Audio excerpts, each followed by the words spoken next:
할렐루야. 반갑습니다, 성도 여러분. 오늘도 하나님의 말씀을 사모하여 이 동영상을 통해 함께 말씀을 묵상하고 기도하는 자리에 나오시는 성도 여러분들에게 하나님께서 말씀의 은혜로 충만하게 채우시는 복된 시간 되시기를 주님의 이름으로 축복합니다. 오늘 우리가 묵상하는 하나님의 말씀은 스가랴서 1장 7절부터 21절까지 말씀입니다. 오늘의 성경에서 스가랴는 두 가지 환상을 소개하고 있습니다. 오늘의 성경부터 6장까지는 스가랴가 하룻밤새 본 8가지 환상이 소개되고 있습니다. 오늘의 성경에서는 그 첫 두 가지 환상이 등장하지요.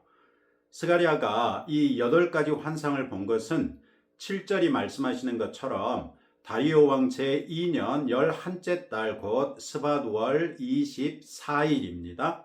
이것은 첫 번째 말씀을 하나님께로부터 받은 날로부터는 약 석 달 뒤이고 학개에게 하나님께서 마지막으로 말씀하신 때로부터는 약 2달 후입니다. 하나님께서 학개를 통해서는 성전 재건을 완공할 것을 독려하시는 한편 스가랴를 통해서는 오늘의 성경에서 보는 것처럼 성전 재건이 어떤 의미를 가지는지를 보여주시지요. 이렇게 해서 하나님께서 바벨론에서 돌아온 귀환자들이 성전 재건을 속히 완공할 것을 독려하시는 것이죠. 7절 끝에는 스가랴에게 여호와의 말씀이 임하니라 이렇게 말씀하고 있고 8절에서는 내가 밤에 보니 이렇게 말씀하고 있는 것을 보면 하나님의 말씀이 이번에는 환상의 형식으로 그에게 임하고 말씀하신 것을 알 수 있습니다. 이 환상에서 스가랴는 한 사람이 붉은 말을 타고 골짜기 속 화석류 나무 사이에 섰고 그 뒤에는 붉은 말과 자줏빛 말과 백마가 있는 모습을 봅니다. 스가랴는 이들이 무엇인지 자기 옆에 있는 천사에게 묻고 그 화석류 나무 사이에 있던 천사가 이는 여호와께서 땅에 두루 다니라고 보내신 자들이니라 이렇게 답해 주지요. 그리고 바로 이어서 그 천사 뒤에 있던 여러 색깔의 말들을 탄 천사들이 화석류 나무 사이에 선 천사에게 우리가 땅에 두루 다녀보니 온 땅이 평안하고 조용하더이다 라고 보고합니다. 이것이 스가랴가 본 첫 번째 환상이죠. 이 장면은 마치 왕이 자기 휘하에 날쌘 말 타는 전령들을 자기 나라 사방으로 보내 두루 정탐하게 한 다음에 돌아와서 보고하게 하는 모습을 연상시켜 줍니다. 이는 스가랴를 통해 하나님의 말씀을 듣던 당시 포로 귀환자들도 마찬가지였을 것입니다. 스가랴가 말하고 있는 것이 꼭 이 바벨론 제국의 왕이 자기 전령들을 보냈다가 전령들에게서 자기 온 나라의 사정에 대해서 보고 듣는 것과 같구나 이런 생각을 했을 거라는 말이죠. 그렇다면 하나님께서 이런 환상을 보여주신 까닭 또한 쉽게 추측해 볼 수 있겠지요. 하나님께서 만왕의 왕이시요 만주의 주로서 온 세상을 다스리시는 왕이시라는 것을 우리에게 다시 한번 일깨워 주시는 것이겠죠. 하나님의 사자들이 두루 다녀본 후에 온 땅이 평안하고 조용하더이다 라고 보고하자 12절에서 여호와의 천사가 만군의 여호와여 여호와께서 언제까지 예루살렘과 유다 성읍들을 불쌍히 여기지 아니하시려 하나이까 이를 노하신 지 70년이 되었나이다 이렇게 말합니다. 이때 말한 여호와의 천사는 아무래도 지금 스가랴 바로 옆에 서서 스가랴에게 환상을 보여주고 또 그가 본 환상을 스가랴가 묻는 대로 대답해주는 또 그러면서 하나님의 말씀도 그에게 전해주는 그 천사인 것으로 보이지요. 온 땅이 평안하고 조용한 것이 우리에게는 더할 나위 없이 좋을 것 같은데 적어도 이 천사에게는 그렇지 않았죠. 왜 그렇습니까? 이 천사는 하나님께서 노하신 지 70년이 되었습니다 라고 아뢰입니다. 70년이라는 시간은 고대 근동에서는 대체로 신의 분노의 기간을 상징하는 관용구처럼 사용됐습니다. 따라서 하나님도 고대 근동의 문화권 안에 있는 사람들이 신으로 인식하고 있는 바 내가 엄청 화가 났다, 이것을 70년의 징계로서 표현하신 것이라는 말이겠죠. 70년이라는 시간이 이처럼 신의 분노의 기간을 상징하는 관용구로 사용됐다는 것이죠. 그리고 지금 하나님께서 스가랴에게 말씀하시는 때가 주전 520년이었다는 걸 우리가 이미 살핀 바 있죠. 그렇다면 통상 주전 586년에 유다가 바벨론 제국에 멸망했으니까 유다가 멸망한 때를 기준으로 본다면 유다가 멸망한 지 67년째 정도 지난 시점이 지금 스가랴에게 하나님께서 말씀하시는 때이죠. 그렇다면 이 천사가 말한 것처럼 70년이 거의 다 된 것을 알 수 있습니다. 다윗의 나라를 다시 일으켜 세우셔야 하는데 그러려면 세상이 뒤숭숭해지면서 유다를 멸망시켰던 바벨론 제국이 쇠약해져야만 가능하지 않겠어요. 그런데 어떻게 세상이 이렇게 평안하고 조용할 수 있냐고 하나님께 여쭙고 있는 것이지요. 세상이 또 다른 전쟁의 소리로 뒤숭숭해야 그 틈을 타고 다윗의 나라가 다시 일어설 수 있지 않느냐라고 하나님께 아뢰고 있는 것입니다. 그러자 하나님께서 스가랴 옆에 있는 천사에게 선한 말씀, 위로하는 말씀으로 대답하십니다. 그리고 그 말씀을 들은 천사는 스가랴에게 외쳐 이르라 이렇게 말하면서 14절부터 17절까지의 말씀을 선언하지요. 즉 그가 하나님께로부터 들은 선하고 위로하는 말씀의 내용이 곧 14절부터 17절까지의 말씀이라는 말이죠. 그 내용은 예루살렘과 시온을 향한 하나님의 질투가 커서 안일한 여러 나라들 때문에 하나님이 크게 진노하신다는 것입니다. 하나님께서는 예루살렘과 시온을 향하여 조금 노하셨는데 그들을 벌하시는 도구로 쓰임받은 안일한 여러 나라들은 힘을 내어 고난을 더했다는 것이지요. 그렇게 하나님은 책망하십니다. 그러므로 이제 하나님께서 예루살렘과 시온을 불쌍히 여겨서 예루살렘에 돌아오신다는 것입니다. 하나님이 돌아오시면 뭐가 반드시 있어야 되겠습니까? 하나님의 집, 즉 성전이 예루살렘에 건축될 것이고 그 성전 건축을 위한 먹줄이 예루살렘에 쳐질 것이라고 말씀하시죠. 그렇게 예루살렘의 성전이 건축되고 나면 하나님의 성읍들, 즉 온 이스라엘의 성읍들이 하나님의 말씀으로 인하여 넘치도록 다시 풍부해질 것이라고 말씀하십니다. 이런 일이 일어날 수 있도록 하나님께서 다시 시온을 위로하며 다시 예루살렘을 택하시겠다고 스가랴에게 외쳐라 이렇게 말하는 것이죠. 이 환상 자체에서 지금 포로 귀환자들이 열심히 재건하고 있는 성전이 그들에게 어떤 의미를 갖게 될 것인지 분명하게 보여주지요. 그들은 세상이 뒤숭숭해져서 그 틈을 타 다윗의 나라 곧 유다가 다시 독립국이 되어서 다윗과 솔로몬 때의 영광스러운 나라로 회복되기를 기대하고 있습니다. 그러나 비록 그들이 기대하는 것과 같은 일이 일어나지 않을지라도 다윗의 나라는 여전히 하나님의 큰 질투의 대상인 바 그를 괴롭히는 아무리 강대한 나라라도 하나님께서 벌하시겠다는 확증을 주시는 것이죠. 그 확증이 무엇입니까?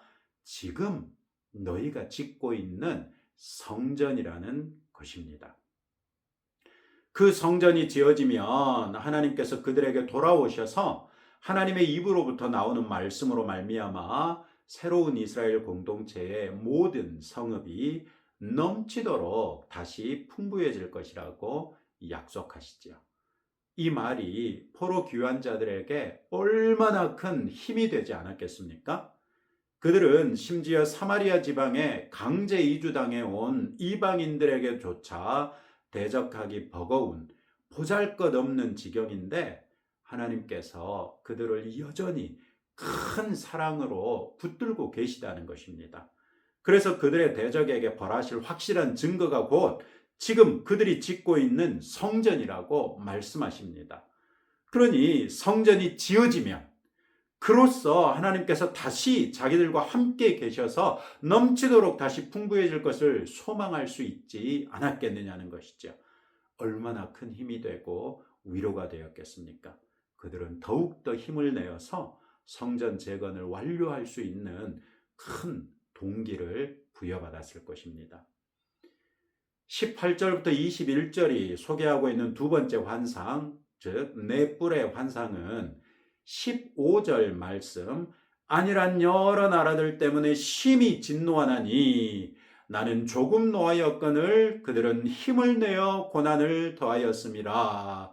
이런 하나님의 말씀에 대한 하나님의 조치로 볼 수 있습니다. 스가랴가 환상 중에 본 네 뿔은 19절 말씀이 증거하는 것처럼 유다와 이스라엘과 예루살렘을 흩뜨린 뿔입니다. 그런 네 뿔을 떨어뜨리기 위해서 하나님께서 대장장이 4명을 예비하셨습니다. 여기서 말하는 대장장이는 우리가 생각하는 것처럼 풀무불에서 쇳물을 받아가지고 뭔가를 하는 그런 대장장이만 가리키는 게 아니라 쇠라든지 가죽이라든지 돌을 가지고 하는 장인들 있잖아요. 그런 장인들을 가리키는 말입니다. 그러니까 아마도 스가랴가 이 장인들을 환상에서 보았을 때 성전 건축에 함께 참여하고 있는 장인들을 떠올릴 수 있었을 것입니다. 이처럼 하나님께서 장인들을 미리 예비해 놓으셨다가 이스라엘과 유다와 예루살렘을 흩뜨러뜨렸던 그 권력이 막강했던 제국들, 그 왕들을 흐트러뜨리시겠다, 떨어뜨리시겠다, 이렇게 약속하신 것이죠. 이것이야말로 12절에서 여호와의 천사가 하나님께 간청했던 내용이고 포로 귀한 자들이 오매불망 기다리던 일이었겠지요. 하나님께서 자기들의 대적을 쳐서 무너뜨리시겠다고 약속해 주시는 것입니다. 결국 오늘 우리가 살핀 첫 두 환상은 두 번째 환상이 첫 번째 환상의 일부분을 확대해서 보여주는 그런 형식이고 성전 재건으로 이스라엘의 대적에 대한 하나님의 심판이 이미 시작되었다 하는 것을 말씀하신 것입니다. 오늘의 성경은 만유의 대주제 되시는 하나님께서 자기 백성된 교회를 큰 질투로서 사랑하고 계신 것을 보여주지요. 설령 우리에게 하나님께서 어떤 재앙을 보내실지라도 그것은 우리가 하나님을 떠난 것에 대하여 하나님께서 조금 노하셨기 때문에 우리들의 세상 대적들을 사용해서 우리를 징계하시는 것입니다. 그러나 세상의 대적들은 그저 자기들이 잘나서 우리들보다 더 강성해진 줄 알고 자기들의 악한 욕망을 따라 우리를 마음껏 괴롭히겠지요. 그러나 그들의 이런 과도한 행태는 오히려 그들을 향한 하나님의 진노를 키울 뿐입니다. 하나님께서 정하신 소정의 징계가 끝나면 하나님께서 다시 우리에게 돌아오셔서 우리와 함께 계시고 하나님께서 우리와 함께 계시기 때문에 우리가 평안하고 순탄하며 형통하여 넘치도록 다시 풍부한 삶을 누릴 수 있게 될 것입니다. 이런 가르침을 우리에게 주시면서 하나님께서 요구하시는 것은 딱 한 가지입니다. 성전을 재건하라는 말씀이죠. 그것도 단순히 건물로만 재건할 것이 아니라 그 건물과 함께 하나님을 경외하는 진정한 예배도 회복하라 이렇게 요구하시는 것이지요. 성도 여러분, 우리가 요한계시록을 묵상하면서 하나님께서 저에게 도전해 주셨던 것에 따라서 요즘에 우리가 예배를 회복하는 것에 대해서 반복해서 말씀을 살피고 있지 않습니까? 혹시 여러분들 가운데도 예배하는 삶이 무너지신 분들이 계시다면 마침 이 동영상을 통해 하나님께서 여러분들에게 성전을 재건하라. 내 마음이 내가 거하는 성전이 되게 하라. 이렇게 촉구하시는 것으로 들으실 수 있기를 바랍니다. 그래야만 하나님께서 우리에게 돌아오실 것이고 그때야 우리가 다시 넘치도록 풍부해질 것이라고 하나님께서 말씀하십니다. 이런 가르침을 한마디로 압축한 것이 바로 시편 1편의 1절 2절 말씀입니다. 복 있는 사람은 악인의 꾀를 따르지 아니하며 죄인들의 길에 서지 아니하며 오만한 자들의 자리에 앉지 아니하고 오직 여호와의 율법을 즐거워하여 그의 율법을 주야로 묵상하는도다. 아멘. 오늘도 이렇게 말씀을 묵상하심으로써 시작하셨습니다. 주야로 하나님의 말씀을 즐거워하고 묵상하면서 악인도 아니고 죄인도 아니고 오만한 자도 아닌 복 있는 사람이 되셔서 하나님의 복을 풍성하게 누리시는 오늘 하루 되시기를 주님의 이름으로 축복합니다. 오늘 이런 말씀을 붙들고 다음과 같이 세 가지로 기도하겠습니다. 큰 질투로서 우리를 사랑하시는 하나님을 순전하게 사랑하는 성도가 되도록 기도하고 늘 주님과 함께 동행하는 복 있는 사람이 될 수 있도록 하나님의 말씀을 주야로 묵상하며 말씀이 인도하시는 대로 순종하며 살도록 기도하고 우리를 괴롭히는 사람들에 대하여 최종적인 승리가 우리 것이라는 걸 확신하며 믿음으로 이겨나가도록 함께 기도하겠습니다. 하나님 아버지 감사합니다. 오늘의 말씀을 통하여 포로 귀한 자들에게 성전이 어떤 의미인지를 말씀해 주셨던 것을 우리에게도 고스란히 적용해 봅니다. 우리의 삶에 하나님을 예배하는 것이 무너졌을진데 우리의 심령이 하나님이 온전하게 돌아와 거하실 수 있는 성전이 될 것을 촉구하시는 말씀으로 받았습니다. 하나님께서 그처럼 큰 질투로서 우리를 사랑하신다는 것을 우리가 이제 알게 되었사오니 우리도 하나님을 순전하게 사랑하는 성도들이 되게 하시고 늘 주님과 함께 동행하는 복 있는 사람이 될 수 있도록 하나님의 말씀을 주야로 묵상하며 말씀이 인도하시는 대로 순종하며 살아가게 하옵소서. 잠시 잠깐 하나님께서 우리를 벌하시느라고 우리를 괴롭히는 사람들을 우리에게 허락하셨을 수도 있습니다. 그러나 최종적인 승리가 주 안에서 우리 것이라는 것을 확신하게 하사 끝까지 믿음으로 이기게 하옵소서. 예수님 이름으로 기도합니다. 아멘. 이제 오늘도 여러분들의 기도 제목들 가지고 하나님 앞에 나가실 때 하나님께서 여러분들의 기도를 들으시고 응답해 주실 것입니다.